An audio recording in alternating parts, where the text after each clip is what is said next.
तर सगळ्यांना जाणून घ्यायचं की यावर्षी चिंतामणी कसा असेल. चिंतामणी ह्या वर्षीचा चिंतामणी खूपच वेगळा आहे. अच्छा. आणि खूप सुंदर आणि आकर्षक अशी मूर्ती आहे. काही गोष्ट असेल तर ताई नेहमी कुठल्याही छोट्यातल्या छोटा असो मोठ्यातल्या मोठ्या आर्टिस्टच्या मागे ताई खंबीरपणे उभ्या असतात. तर मग इनडायरेक्टली तू खूप लकी आहेस की लाईक चिंतामणी सारखे गणपती बाप्पावरती तू काम करतोय. नमस्कार मित्रांनो, मी तुमचा होस्ट प्रथमेश स्वागत करत आहे आपल्या युट्यूब चॅनल पीपीएल ब्लॉग्स वरती. येस मित्रांनो, आजचा सेटअप जरा वेगळा वाटतोय. आय नो, आज मी तुमच्यासाठी ब्लॉग नाही घेऊन आलोय. आज मी तुमच्यासाठी एक मस्त ट्रेंडिंग टॉपिक वर काहीतरी घेऊन आलोय. ट्रेंडिंग टॉपिकची थोडीशी हिंट देतो, म्हणजे चिंचपोकळीच्या चिंतामणी बद्दल. तर येस, आज आपल्या या पॉडकास्ट स्टुडिओमध्ये एक अशी स्पेशल गेस्ट किंवा सेलिब्रिटी किंवा एक मस्त यंग कलाकार अराउंड एज 25 अशी एक पर्सनॅलिटी येणार आहे. त्यांचं नाव आहे शुभम साळुंके. तर हा जो कलाकार आहे मित्रांनो, ह्यांनी आपल्या या रेश्माताईच्या कारखान्यात आणि आपल्या खातू साहेबांकडून खूप काही शिकलेले. त्यांच्या कारखान्यामध्ये बऱ्याच वर्षापासून आहे, अजून सुद्धा काम करतो. आणि काल तुम्हाला माहिती असेल की चिंचपोकळीच्या चिंतामणीचं पाठ्यपूजन जस्ट झालं. त्याच्यामध्ये चिंचपोकळी चिंतामणीच्या पाठ्यपूजनात मोदक, कृष्णाचं लीफ आणि बासुरी, ज्याला आपण फ्लूट सुद्धा म्हणतो, हे त्यांनी माती काम केल्याचा एक व्हिडिओ माझ्या समोर आला आणि आज मी त्याला डिरेक्टली आपल्या स्टुडिओमध्ये बोलवलंय. So ladies and gentleman, boys and girls, let's welcome our first guest of first podcast show, mister Shubham Salunke. नमस्कार शुभम, वेलकम आपल्या पॉडकास्ट वरती. बाय द वे, तर मित्रांनो, तुम्ही तो इंस्टाग्रामचा रील बघितला असेलच. चिंतामणी पाठ्यपूजनच्या जे आपण मोदक वगैरे बघितलं होतं, कृष्णाचं लीफ बघितलं होतं आणि बासुरी, ज्याला फ्लूट आपण म्हणतो, कृष्णा रिलेटेड, तो खूप व्हायरल गेला. काल रात्री अचानकपणे मी स्क्रोल करतो इंस्टा रीलवरती आणि तो रील अचानक आला आणि लगेच शुभमला कॉन्टॅक्ट केला आणि आज आपल्या स्टुडिओवरती शुभम प्रेझेंट झाला. तर खूप सारा धन्यवाद, मौल्यवान टाइम काढून आलायस तू आज.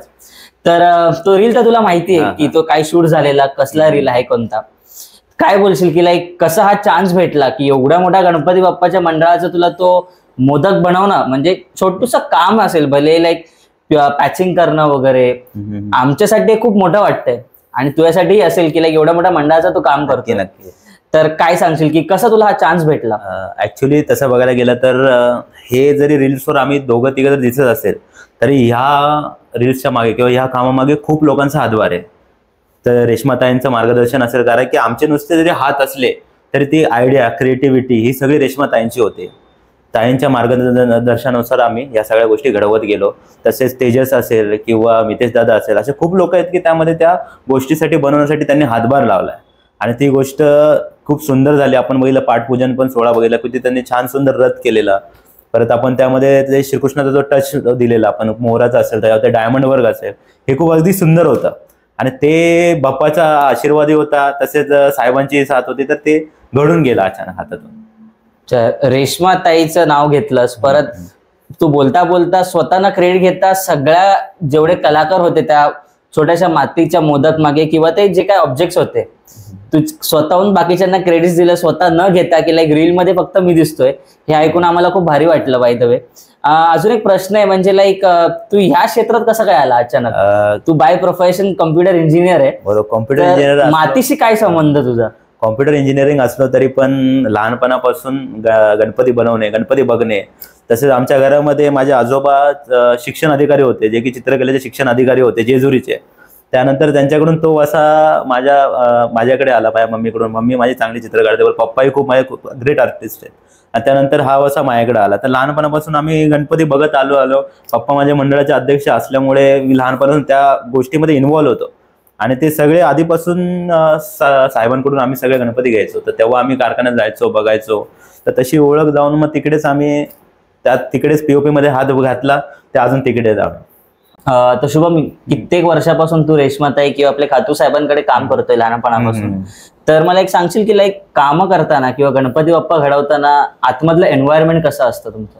ऍक्च्युली ही टीम बोलण्यापेक्षा हे कुटुंबच आहे.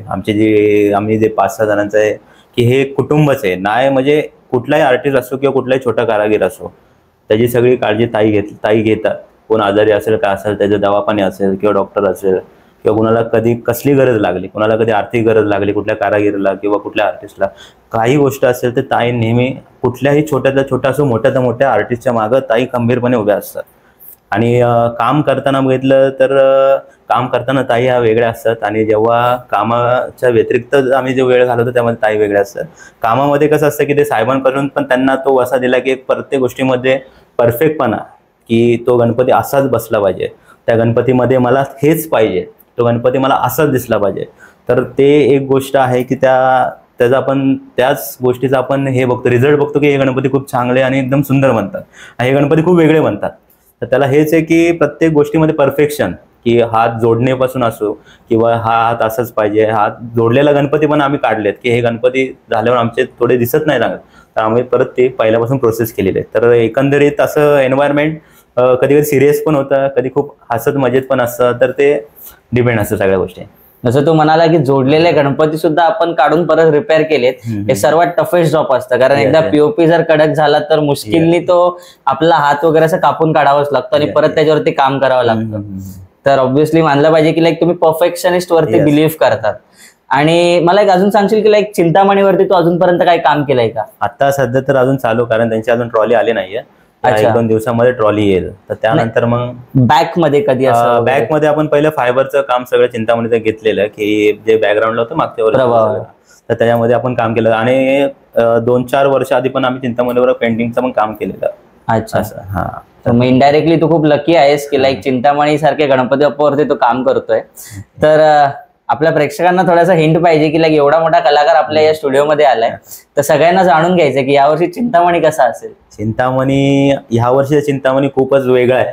अच्छा. आणि खूप सुंदर आणि आकर्षक अशी मूर्ती आहे, की ती मूर्ती अख्ख्या मुंबईमध्ये किंवा अख्ख्या आपण तुम्ही बघता जेवढे गणपती त्या मूर्तीमध्ये ही मूर्ती खूप वेगळी दिसेल, की त्याच्यामध्ये बसण्याची पद्धत असेल किंवा ते कॅरेक्टर असेल, अशा खूप साऱ्या गोष्टी ते आम्हाला सांगता येत नाही, कारण की आम्ही ते कधीच कुठले किती जवळचं असो तरी आम्ही कधीच ते लीक करत नाही, कोणीही नाही करत. तर पण सांगेल, पण ह्या वर्षी चिंतामणी हा खूप सुंदर आणि एकदम छान पद्धतीचा गणपती असेल. चिंतामणी हा गणपती नेहमी दरवर्षी काही ना काहीतरी एक वेगळे सरप्राईजेस देत असतो. लाईक मागच्या वर्षी विदाऊट प्रभावळ गणपती आला होता, बट काहीतरी एक वेगळ्या पोझिशन मध्ये कोच टाईप वगैरे गणपती होता. तर मागच्या वर्षी गणपतीच नव्हे तर 3-4 कॅरेक्टर मिळून असा एक भव्य मोठा ट्रॉली पूर्ण कव्हर करेल असा गणपती बाप्पा होता. तर या वर्षी आपल्या रेश्माताईच्या कारखान्यामध्ये कोणते कोणते गणपती आहेत तरी? सुरतचे ताईंकडे खूप म्हणजे असे नामांकित पण गणपती आहेत खूप. सुरत, वलसाड असेल, वलसाडचा सम्राट, सहारा दरवाजा असेल, एक जो सगळ्यात महाराष्ट्रामध्ये खूप फेमस गणपती आहे, तो असाही गणपती की त्याला आपण कपडे घालतो, वसईचा महाराजा, वस्त्रधारी गणपती असं म्हणतात त्याला. तर असे खूप नामांकित गणपती आहेत त्यांच्यामध्ये. अच्छा. आणि ताडदेवचा राजा सुद्धा त्याच्याबद्दल काय सांगशील? ताडदेवचा राजा यावर्षी म्हणजे सगळेच गणपती अप्रतिम आहेत यावर्षी, कारण की खूप मोठा आणि चांगले चांगले प्रोजेक्ट आहेत आणि असे खूप भव्य दिव्य प्रोजेक्ट आहेत यावर्षी आणि सगळे वेगवेगळे आहेत. म्हणजे असा एक गणपतीमध्ये तुम्हाला रिपिटेशन भेटणार नाही की हा गणपतीमध्ये रिपीट त्या गणपतीमध्ये झाला. पोजेस सगळ्यांच्या वेगळ्या आहेत, सगळ्यांचे कॅरेक्टर वेगळे आहेत, म्हणजे ह्या वर्षी मजा येणार आहे बघायला लोकांना. तर रेश्माताईचा कारखाना एक्झॅक्टली कोणत्या ऍड्रेस वरती आहे यावर्षी? बकरी अड्ड्याला, जिथे बकरी अड्डा जो मागच्या वर्षीच होता, जिथून चिंतामणीचं आगमन वगैरे झालं. तर अजून एक क्वेश्चन आहे, लाईक खातू साहेबांबद्दल काय सांगशील? हा क्वेश्चन नाही विचारलं तर हा पॉडकास्टचं काय महत्वच नाही असं बोलू शकेल. खातू साहेबांबद्दल बोलणं म्हणजे अख्ख्या जगालाही माहिती आहे की खातू साहेब कसे होते. त्यांचे तुम्ही कलाकारी अजून बघता, कुठलेही गणपती असो काय असो. पण विषय काय आहे की खातू साहेबांचं जसं नाव आहे तसं नावाचं काही लोक चांगला वापर करतात, काही लोक गैरवापरी सुद्धा करतात. असे खूप केसेस झालेले आहेत की लोक साहेबांचं नाव म्हणून त्यांनी खूप असे काही वेगळ्या कृत्य केल्यात की जे चांगलं नाहीये. अच्छा. येस, तर असे खूप हे झालेले आहेत, इन्सिडेंट झालेले आहेत. आणि साहेबांबद्दल बोलायचं म्हणजे गणपती साहेब हे दोन गोष्टी अशा होते की एक भगवंत घडवणारा भगवंत असाल, आमच्यासाठी तरी ते भगवंतासारखेच आहेत की. आणि त्यांच्याबद्दल जो आदर आणि त्या स्टुडिओबद्दलची निष्ठा ही आम्ही मरेपर्यंत असणार आहे. आज पण दुपारी या स्टुडिओमध्ये अगोदर येण्याच्या अगोदर मी एक डॉक्युमेंटरी बघत होतो, चिंतामणीच्या रिलेटेड होती. खूप काही डिटेल्स सांगितलेत खातू साहेबांबद्दल, मंडळाबद्दल वगैरे. तर अजून काय सांगशील की लाईक पहिलं आगमन कधी आपल्या या कारखान्यात? पहिलं आगमन आपलं सुरतचे आहेत, 2 गणपती आहेत, 4 तारखेला आहेत आपले. सुरत विश्वाचा राजा म्हणून एक गणपती आहे, तर तो आपल्या सुरतचा जाणार आहे. तो आय थिंक 4 तारखेला आहे असं, आणि त्याचं काम पण चालू आहे. होऊन जातं. खातू साहेबांनंतर म्हणजे आता जो फेज आहे रेश्माताई हँडल करते. खातू साहेब असताना आणि आता रेश्माताई असताना असं काही तुम्हाला डिफिकल्टी जाणवतं का? लाईक डिफिकल्टी कामामध्ये तर कुठलेही तुम्ही काम घ्या, एक मूर्तिकला असो किंवा कुठलेही तुम्ही तुमचा कुठला व्यवसाय असो किंवा तुमचं काही असो, डिफिकल्टीज हे येत राहतात. आपल्या प्रत्येक गोष्टी डे टू डे लाईफमध्ये पण खूप डिफिकल्टीज येतात. तर त्या डिफिकल्टीला कसं फेस करायचं, खूप डिफिकल्टीज आल्यात, खूप लोकांनी त्रास द्यायचा प्रयत्न केला. पण कसं आहे की जो प्रामाणिक असेल, प्रामाणिक असल्यामुळे देवाची पण साथ लाभतेच की आपण प्रामाणिकपणे आपण एवढं प्रामाणिकपणे आपण त्या काम करतो की आपण आपलं ताईंच्या भाषेत बोलत तर तुम्ही तुमच्या धंद्याला रक्त लावा.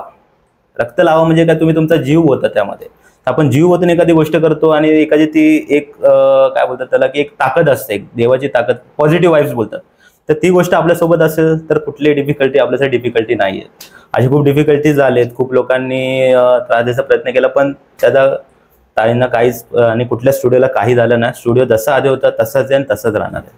आणि one of the most important question की लाईक एवढे मोठे गणपती बनवायचे आणि स्पेशली लाईक जर उभे गणपती असेल तर थोडेसे डिफिकल्ट जातात, बॅलन्सिंग वगैरे करावे लागते. किंवा लाईक कोणत्याही मूर्तीचं आगमन असेल किंवा आदल्या दिवशीपर्यंत रेडी नसेल तर अशा प्रेशर सिच्युएशन मध्ये कसं काम केलंय? प्रेशर सिच्युएशन पहिली गोष्ट आम्ही आणून दिली नाहीये अशी कधीच. आणि जर का ती काही कारणास्तव जर आली असेल तर ती हँडल पण त्याच पद्धतीने केली की त्याला मंडळालाही त्रास नाही झाला आणि कुठल्या व्यक्तीलाही त्रास झालेला नाही. असे प्रसंग पण आलेले खूप. पण कसं असतं की एक टाइम टेबल असतं की ह्या टायमामध्ये हे काम झालं पाहिजे, या टायमामध्ये जोडकाम झालं पाहिजे. कधी इमर्जन्सीला काही प्रॉब्लेम झाला असेल तर आम्ही नेहमी 1-2 दिवसामध्ये पण आम्ही अशी कामं दिली आहेत लोकांना की त्यांचा विश्वास बसला नाही. तर मित्रांनो, जाता जाता तुम्हाला एक गोष्ट सांगतो. शुभम साळुंकी हा मूर्तिकारच नव्हे, म्हणजे ह्याचा जगाला मूर्तिकार आहे, बट हा माझा एक डिप्लोमाचा क्लासमेट आहे. तर आम्ही खूप चांगली मैत्री आमची, लाईक ऑलमोस्ट मागील 8 वर्षापासून. आपल्या चॅनलवरती हे जे दरवर्षी व्हिडिओज असतात, लाईक गणपती बाप्पाच्या सीझनची सुरुवात आपण ह्याच्या घरच्या कारखान्यातून सुरुवात करतो. जर तुम्ही तो व्हिडिओज बघितले नसेल तर आपल्याला डिस्क्रिप्शन मध्ये लिंक नक्की भेटेल. आणि शुभमचा कारखानाच कुठे आहे यावर्षी? लाईक आपल्या घरचा कारखाना यावर्षी आपल्या कुर्ल्यामध्येच आहे आणि इतरही 2-3 ठिकाणी आहेत. तर कोणाला म्हणजे लहान मूर्त्या जर हव्या असतील तर आपल्याकडे मातीच्या मूर्त्या असेल किंवा पीओपीच्या मूर्त्या भेटून जाते. कुर्ला कोट येथील त्याचा कारखाना आहे. खाली तुम्हाला नंबर सुद्धा भेटेल. इन केस तुम्ही तुमच्या घरचा बाप्पा बुक नसेल केला तर तुम्ही एकदा शुभम साळुंके यांना संपर्क साधून त्याच्या घरी जो कारखाना असतो तो तुम्ही नक्की व्हिजिट करू शकता. तुम्हाला तिकडे इको फ्रेंडली मटेरियल बोला, लाईक टिश्यू पेपर बोला, पेपर लाईक किंवा मातीचे गणपती आणि पीओपीचे गणपती सुद्धा तुम्हाला अवेलेबल करून देईल तो. तर yes, bye the way Shubham, thank you आपल्या या स्टुडिओवरती वेळेत वेळ काढून आल्याबद्दल. तर आजचा मित्रांनो हा आपण पॉडकास्ट शॉर्ट बोलता बोलता थोडासा लेंदीच गेला आहे नो, कारण 2 मित्र किंवा 2 आपण असं गप्पा मारायला बसलो की तो कुठे ना कुठेतरी ते विषय सोडतच राहतात. तर येस, तुम्हाला जर मित्रांनो हा व्हिडिओ आवडला असेल तर जास्त जास्त लाईक करा, व्हिडिओला जास्त जास्त शेअर करा, चॅनलला सबस्क्राईब करा. अँड बाय द वे, मोदकीस टी शर्ट जर तुम्हाला हवं असेल सेम असं तर मला नक्की इंस्टाग्रामवरती कॉन्टॅक्ट करा. धन्यवाद. पुन्हा भेटूया एका नवीन ब्लॉगमध्ये किंवा पॉडकास्ट असेल, काही आयडिया नाही सध्याच्या मोमेंटला. तोपर्यंत गणपती बाप्पा मोरया, मंगल मूर्ती मोरया. Bye bye.